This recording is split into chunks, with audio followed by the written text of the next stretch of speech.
on an individual level, but also knowing your own values and beliefs, because what we think about or how we feel about things is what drives our actions ultimately, right?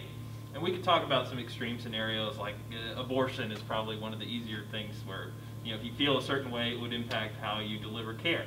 I'm not going to get into that aspect, but it's a good example of how your feelings can interfere with how care is delivered or how it's received. So that's the focus of this presentation. Again, less on the burn wound culture or a deep dive into what culture specifics are, but just kind of a general, how do we best nurture our facility, our structure, our practice to the benefit of our patients and their families. All right, without further ado, embracing the cultural and spiritual needs of a patient. All right, hang on, I'm going to see if I can get rid of the start menu underneath. Interesting. All right, it should unlock now. There it is. Okay. So again, we need to understand our own thoughts and beliefs because that ultimately will drive our actions. We want to understand our own values and how that reflects in our actions and thoughts towards others. And we also want to improve our knowledge and understanding of different cultures and spiritual ideas. And remember, this isn't a deep dive into every last culture and specifics, but we will hit some of the highlights or some things that you might see across multiple cultures. So again, culture is the characteristics and knowledge of a particular group of people. It's defined by language, by religion, cuisine, everything from social habits, music, and arts. And listen, this list is not all-inclusive. I mean, there's so many different types of culture. I made a Beatles reference earlier. It's because I'm a Beatles fanatic. I love Beatles. And there's a lot of us out there, these Beatle maniacs, if you will. But we're not all from the same place. In fact, we weren't all even born in the same era. But we have this thing that connects us all, right? And to go one step further, think about when you're at a concert of your favorite artist. And oh my God, it feels like so long ago. But you're there, and everybody is into it because they love this artist, and you're sharing this thing, and you are a culture in that moment. So it's not necessarily tied to, I was born in the United States, so this American culture is my own thing, and that's all I've got. No, of course not. You have all of these things that pool in, and you're not homogenous to one thing. You exist in so many of these different pools. It can be a number of things. I like the food culture, right? Like foodies. Man, it's one of my favorite things. I love to eat. You wouldn't know it, but I do. Cultural sensitivity is being aware cultural differences exist, and similarities also between people exist, but we don't assign them a value. So just because you don't like the Beatles doesn't mean it's a bad thing. Maybe I'm going to try to pull you in so I can show you why. But there's no real value. It's not a negative thing, right? Unless you're a Stones fan, and then, that's questionable. But all that being said, culture, just because we have these similarities or differences, it's not positive, it's not negative. It actually, it just is, right? Diversity. So, collections of similarities and differences that we each have could be characteristics that we were born with, maybe some life experience or something that happened to us. Could be choices that we've made. But based on this information, we find everyone is diverse. Even think about in the same household, your brothers and your sisters. Thank goodness we're not all exactly the same. Oh my gosh, could you imagine? So just because you're born in a certain place, we're raised a certain way, even then, we're still individuals. And so we don't want to get trapped into the one-size-fits-all when it comes to our nursing care and then how we approach our patient, and then thinking that they're going to fit some certain paradigm about their culture or their life experience. Spirituality is something many of us carry. That's a sense of connection to something bigger than ourselves. It typically involves a search for meaning in life. Now, this doesn't necessarily, it's like spirituality and religion don't necessarily have to be the same thing, right? A lot of times they're compounded together. But this Venn diagram does a pretty good job of showing how you could be spiritual without being religious. You can be religious without being spiritual, but there's a lot of crossover between the two. Spirituality, again, it's like, how do you find that meaning in life? How do you feel connected with the world around you, with other people? How should I live? Religion, goes back. There's a lot of historical context. What practices, rites, or rituals should I follow? Maybe guidance for what's right and wrong. What is true and false? And again, while they do have some separation, they do meet in the middle with things like belief, comfort, reflection, ethics, and awe. So spirituality is another important consideration. Even if it's not necessarily religious, it can play a part in the healing process, or even how health is received. It could be health information or your treatment plan. So your personal views then, how a person views health and illness usually has a direct relationship with their values and beliefs. So if I feel I'm not going to treat this patient for whatever reason because I disagree with maybe the morality or the ethics of it, well, that's going to impact my ability to deliver care. And that's extremely difficult as a healthcare provider, especially at the bedside. We should try as much as possible to be unbiased. We're just here to support and to heal, right? But we have to also be aware that how we feel, our innate beliefs, can dictate how we ultimately deliver care. And that can have a negative impact. It can be positive, but it can also be negative. So we need to know how we feel. Subconsciously even, it may not even be something that we're aware of. Now, all cultures have systems of health beliefs that help explain what causes illness, how it could be cured or treated, and then who should be involved in the process. All right, so let's break this down a little bit. What causes illness? Well, we know pathophysiology, right? Like, oh, you fell, you scraped your knee. Like, we know that that scrape is there, you've broken the skin, there's risk for infection, right? It's all very, systematic. Well, some people think things like, it's God's will. Like, I got sick because of something I did. Maybe it was in a past life. Maybe it was because, I did something wrong a few weeks ago and then now this happened to me, right? And so there can be belief structures that built in that aren't very, logical in their sense of how health improves or degrades, depending on the situation. So depending on the culture, sometimes you can have these special cues onto what actually does cause illness. So if I think that it's God's will that I'm supposed to be sick, well, that's going to affect how I receive care, right? Well, it's only God's will then that can help me, or something along those lines. But you may feel less inclined to go down a medical tract if you believe that your issue is one of spiritual in nature. And who should be involved in the process? This is things, and it can be actually kind of tough too, because you don't want to define anyone just because you assume they're from a certain culture. But things like, I talked to mom about healthcare issues with her child. Well, and we think, for the most part, it's mom who comes with a caregiver, and so by default we go to mom, right? But what about dad? What about dad? In some cultures, dad is, head of the house, and he's the one who manages all the healthcare needs. We don't actually know that across the board for all cultures. There are some cultures that, yes, in general, mom takes lead. There are some in which dad does. There's some in which grandma is like the matriarch of the family, right?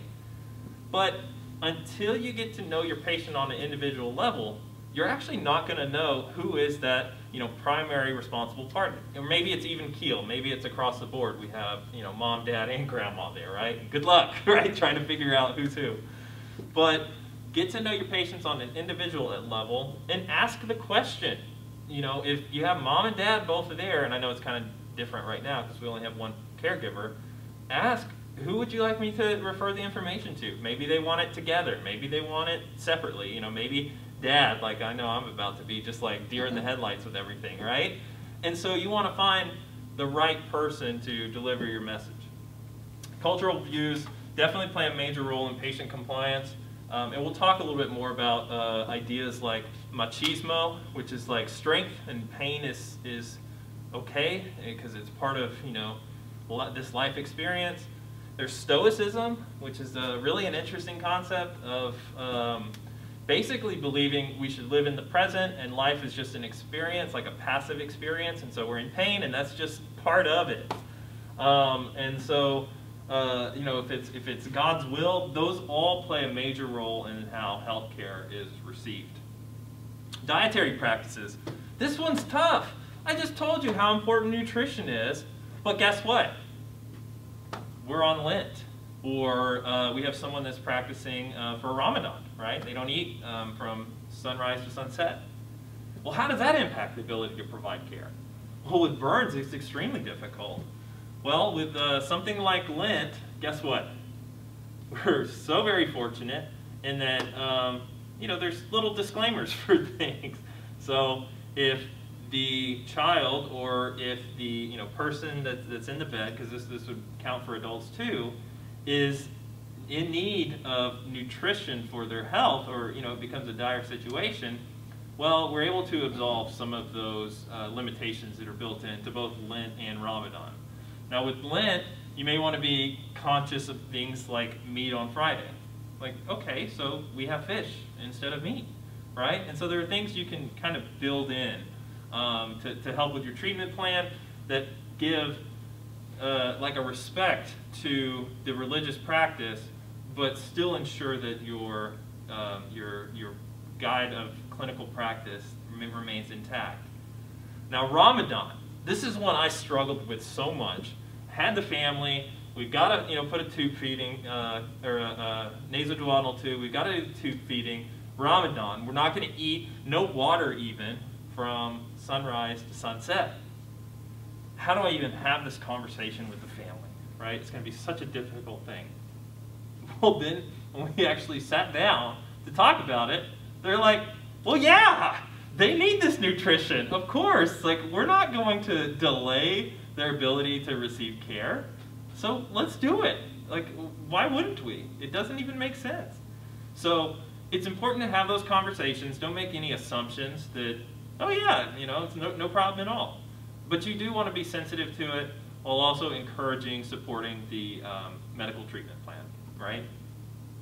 Abstaining from meat. So there's a lot of stuff out there. Our staff are pretty familiar with tube feeding, which is high protein, high sugar, depends, some of it has high fat, but that can be helpful to give enough protein for these patients to continue to get better. The vegetarian diet, you can do a lot of specialized things in order to meet all of your protein needs especially, but having the right amino acids is absolutely essential for that kind of thing. All right, spices for good health and good luck.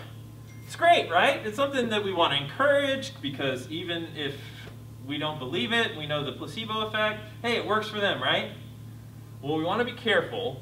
Some things, a lot of your like natural remedies may have interactions with our medical treatment plan.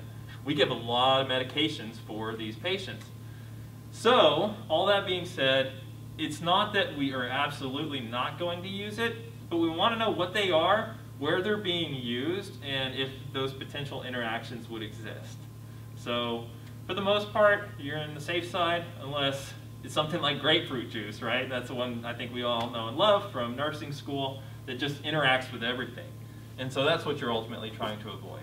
So great if you can work it in without having those consequences.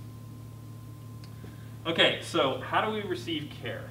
Unfortunately, pain is part of the process for right now. As Dr. Wolf mentioned, it's something we want to ultimately get rid of, but we're not there yet. And how people interpret that pain, it can be wildly different. And I'm not talking about how redheads have more pain tolerance or, you know, these kind of like generalizations of pain. But these are, you know, ingrained beliefs that patient has that then in turn cause them to feel a certain way about pain or why they're experiencing it. So machismo, I already touched on this one. This is kind of like that tough guy or tough gal approach. Pain is just part of it. I don't need any pain medicine. This happened to me. Just let it ride. It's a natural part of being, right? Well, okay. I can tell you that if you're in true pain and it's, you know, affecting your vital signs, your ability to sleep, that kind of thing, you're not going to heal, right? And so there's a balance of like, yeah, okay, we want you to, you know, power through and be tough, little guy. But at the same time, I don't want someone to suffer needlessly, and that's going to have an impact on their treatment and their outcomes ultimately. So there's a balance there. You know, yet we should recognize the strength that it takes to tell someone in a burn hospital, I don't need pain medicine, I'm fine. But we should also really encourage them to take the medication when they're in pain, especially if you can see like on the monitor, because it's going to help the healing process over time. And so machismo, that one can be pretty tough. Same with act of God. That's another hard one, because if you believe that this was ordained by God, I did something wrong 2 weeks ago, and so now this is me paying the consequences for it, you're going to take all of that suffering, right? Because if you believe it's my fault, well, you're going to take full ownership of this experience, instead of it just being some terrible thing that happened, right? Like, nobody wants to get a burn injury, and nobody should believe, like, I did something bad, and so this is like my punishment for being a bad person. What a terrible, terrible, you know, thing to believe that, but people do feel that way. We want to encourage the medical treatment plan as much as possible. Those can be really, really tough. How do you balance between, you know, God and our prescription plan? It's difficult. Fear of addiction is another one that we hear a lot, right? You'll hear from your parents and they say, oh, I don't want to give morphine to my kid. Well, good news is we've done this for years and actually avoided any significant addiction to narcotics, really, not just pain medicine. You know, we give a lot of anxiety medicine too. And the reason is because we're giving pain medicine for pain, right? And so a lot of times where, you know, addiction comes into play, you know, you hear stories about somebody that, you know, had a wisdom teeth removal and they got 30 Vicodin. And for the first couple days they were in pain and they took a couple Vicodin, and instead of stopping when the pain with no narcotics. And so that propensity to have addiction is much lessened. They also have appointments with psychology to ensure that things like that are being addressed. You know, pain is one of their parts of the questionnaire in their surveys. And so we try to do as much as we can in-house before we ultimately discharge these families, hopefully without any long-standing pain issues. And Stoicism, it's really an interesting concept. It's an old Greek philosophy. And essentially they believe like life is meant to be lived in the present, and you're supposed to like feel everything objectively. And so when things like pain occur, it just is. It's just part of the experience of life. It has no value. It just is, which is quite an interesting concept, but it's still true today. It's where the word stoic comes from. Although I kind of misinterpreted. I always thought stoic was more like machismo, like tough guy kind of thing. Like he's real stoic. He's willing to endure. But they're actually two different concepts. So we talked about this. Body imbalance is the cause of illness. So if you go a little farther east, things like chakras are considered, right? Like, did everyone align your chakras this morning? Because I did mine. I got all 7 aligned. That body alignment, for a lot of people, they feel that's where imbalance can occur. And you know what? If we can incorporate this in the treatment plan, great. More power to us, right? It can only help to enhance what we're doing. We just want to make sure that it's not interfering with what we're trying to get across. Some people think good health represents good luck or godly reward in life, and again, then that would also mean the inverse is true. All right, so stereotypes. Please, please, please know, not everyone is just part of one culture and can't be diverse. You know, we're independent. You know, that's part of being a human being. So no group's homogeneous. Every group contains diversity. Some individuals may not identify with the assigned beliefs to their culture or ethnic group. So, unfortunately, we all make judgments about people based on our experiences with them, right? But if we make those judgments before we actually get to know somebody, right, Like, before we walk in the room, or somebody told you in a report, this mom, let me tell you, right? That causes us to make this judgment before we actually get to know them, meaning prejudice, prejudging. We all have prejudices, but understanding and acknowledging their existence allows us to look past them and to see fellow employees or patients and their families as individuals. And it's not just individualized care with the pain medicine, but then how we approach, how we talk to people.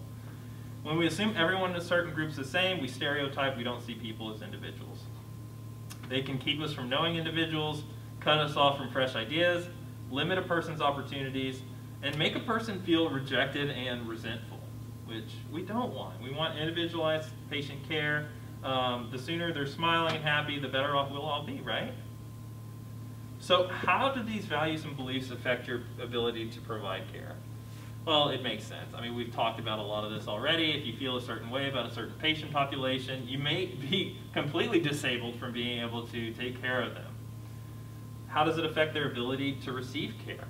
Well, again, if I'm stoic, I may have a hard time with you giving me pain medicine, but we should have those conversations. We should meet people halfway as much as possible so that we can be sensitive to their own beliefs. To provide compassionate care, we should be aware of cultural and spiritual beliefs of the patient. It's actually a Joint Commission point as well. So, how do we communicate well being culturally sensitive? We'll use an interpreter, right? So if you don't speak the same language, you really want to bring somebody in. Not only do we have Jorge, who speaks 4 different languages, but we have the Stratus device. I'm not endorsing it as being the best or anything, but it's essentially an iPad that has the ability to call out, and over 200 languages in which we can find somebody on the other end, speaks the same language as the patient, and we can connect in that way. So language is part of culture and an important piece we don't want to miss. We want to be aware of personal space. You'll find nowadays everybody's keeping their distance, right? But sometimes you'll have a patient's dad who talks to you, like this. And they're not even yelling, it's just they're smiling and just talking, and it's so strange. But that's a normal thing in Middle Eastern culture, for example. Sometimes, this is even harder, right? You'll have someone that won't ever look you in the eyes. And so they're talking to you like this, but you're not able to get eye contact much as you try. They won't give it to you. And that is even harder, because it's like, are they even listening? But then they'll read back to you what you said, and so you're like, well, I guess so, and it's just very strange. So again, eye contact, the next point, that can have just such a dramatic impact on what you think and how we connect, but it's drastically different across cultures. Touch. So again, this one's kind of changed in recent memory. Some people are very touchy-feely. You remind them, hey, this is an ICU, contact precautions, hey, your gloves, that kind of stuff. But you know what? It means a lot to people. There's definitely something, a human connection. I know, shoot, for the last 6 months, it's like, God, I just, want to shake Jean's hand or something, right? But touch is such a critical part for some, and for others, it's like, stay the heck away from me. And, social distancing, that was their dream come true. So it just kind of depends on your person and your culture considerations as well. Time orientation. Now let me tell you, this one can actually be kind of tricky. So obviously, sunrise to sunset. Well, that plays into things like we talked about Ramadan. Also, some people can't tell time, right? We have patients from all over the world. Now, just because they can't tell time doesn't mean they don't understand sunrise and sunset. And so that's something our care management team has had to help put together, is how do we ensure our patients are getting medications administered at the right time when you can't tell time? And so we're able to get really creative with things that show, sunrise, sunset, the moon, and these different cycles that are occurring, that is a language that people can understand. Learning styles, we know in adult learning theory, people learn by auditory, by visual, and by tactile. Well, that's true for your patients and your families as well. And just kind of an anecdote to that last note, just because someone can't read or write doesn't mean that they're not intelligent. I mean, you gotta be tough to make it through this life, right? especially coming from some of the places that our families are coming from. And so just know that because they can't maybe necessarily write, doesn't mean they can't learn. We just have to find their learning style, meet that person where they are. And then also the role of the family. So this can be really helpful, like when you're knowing who to talk to, or maybe who not to talk to, and that kind of thing. So learn the players in the game early on. It's also important to learn their name. I know we get really comfortable doing things like, oh, mom and dad, and just kind of that generic term. But remember, they're going through this experience too, so just learning their name can go a long way towards building rapport with that patient and their family. So another important consideration. So also when communicating, communication between the patient and the healthcare provider is key. That's how you build good relationships. Trust is a critical component of that relationship between who is ill and who is the healer. And rapport, I mean, that all happens on the front end, right? Like if you botch your introduction, everything else is like downhill and downhill fast. So take a moment, if it's your first time with that patient or with that caregiver, go say hello, let them know who you are, ask them if they need anything. You can take 20 seconds on the front end and it will save you an entire shift of grief, you know, just because you rushed in, I'm just doing my nursing thing. Take time to get to know people. You know, your patients especially, but also the family members too. Rapport can, I mean, it's simple. It begins with pleasantries or chit-chat before you dive into medical history and with the full patient evaluation. We have a team. Don't be afraid to use the team approach. You're never alone, right? We're a 24/7 unit. We have each other. At Shriners, we believe a multidisciplinary approach is essential in providing sensitive care. Things like the care management team, having child life and music therapy, medical interpreter, pastoral services, the psychologist, your educator, the bedside RN, the respiratory therapist, you name it. And we all bring a component, not just to the clinical care, but also the cultural care of our patient. It's important to know what language they use. What's really funny, we have a young man from Syria who knows Spanish now. And it's kind of funny. You're like, what the heck? How did he learn Spanish? Well, we get so used to speaking Spanish to a lot of our patients that some people started talking to him in Spanish. So he learned a little bit from the staff. Just they were kind of messing with him a little bit, having some fun, as we were learning Arabic. And then our patients, he kind of warmed up to some of our other patients. And so they started communicating with each other in Spanish. And next thing you know, our little guy from Syria is trilingual because he picked up some English too. So now he speaks Arabic, Spanish, and English. Now that's kind of a special case. In most cases, our patients and their families have a primary language that they want to hear about. And so in those cases, please use that language, right? Use a trained interpreter or a signer if necessary. Hang on, we lost our Skype.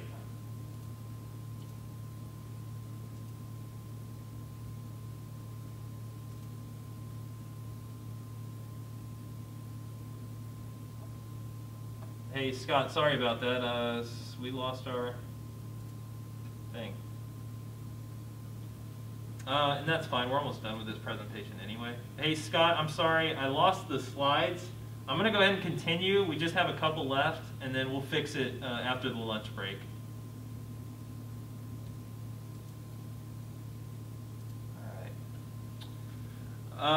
Remember that cultural background is only one thing that makes people unique. We shouldn't assume culture explains someone's actions. And again, always make sure you get to know somebody as an individual. So what are some suggestions for respectful communication? Ask how the parent and patient want to be addressed. Use their last name until you know. Ask if there are certain family members you should include or address first. And then ask the patient's view of modesty or privacy, for example, being touched or discussing certain topics. And you know, I know modesty is hard in the ICU, but you should really encourage it where you can. Avoid gesturing. So this is a funny one. Things that are very simple, like thumbs up, hey, good job, right? can mean up yours in other languages.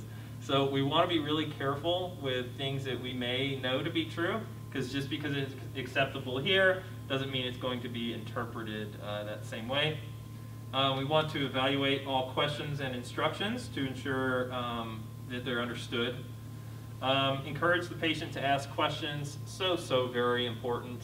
A lot of times you'll get people kind of have the deer in the headlights and they say, I'm fine, and you know they're not. So listen to your intuition. People will tell you even if they're not saying the words.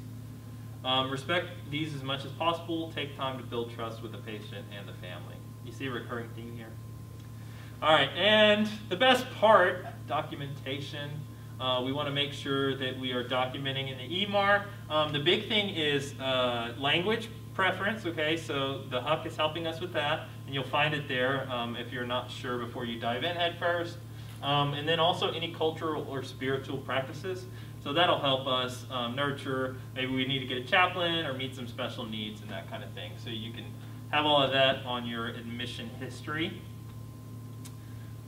Listen, we're a multinational facility. UTMB is as well. I mean, look at MD Anderson in the Med Center. I mean, we are the most diverse city with people coming from all over the world. I mean, the truth is the same for Shriners. So this isn't going away.